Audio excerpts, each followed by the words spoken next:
काली हवेली का रहस्य लगभग 7 साल पहले बिहार के एक छोटे से गांव में एक पुरानी हवेली थी जिसे लोग काली हवेली कहते थे। दिन में तो वह शांत दिखती थी, लेकिन रात होते ही वहां से अजीब आवाजें आने लगती थीं।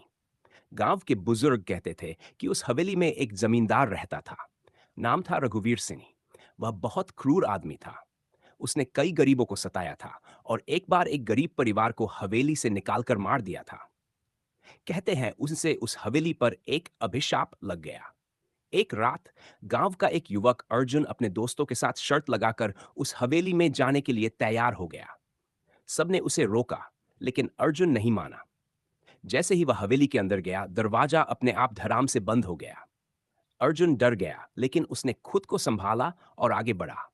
अंदर बहुत अंधेरा था और दीवारों से अजीब सी फुसफुसाहट सुनाई दे रही थी। भाग जाओ, यहां से भाग जाओ।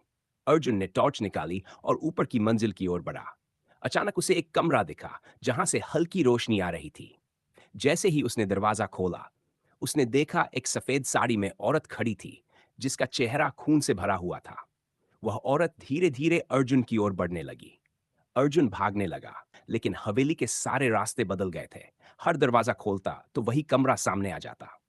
फिर अचानक पीछे से एक भारी आवाज आई, तुम भी यहीं रहोगे, हमेशा के लिए। अर्जुन ने पीछे मुड़कर देखा। एक लंबा डरावना आदमी जिसकी आंखें लाल चमक रही थीं।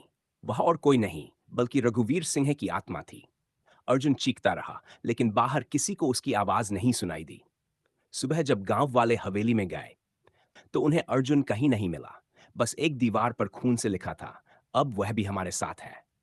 उस दिन के बाद हर रात हवेली से दो आवाजें आने लगीं, एक औरत की और एक अर्जुन की।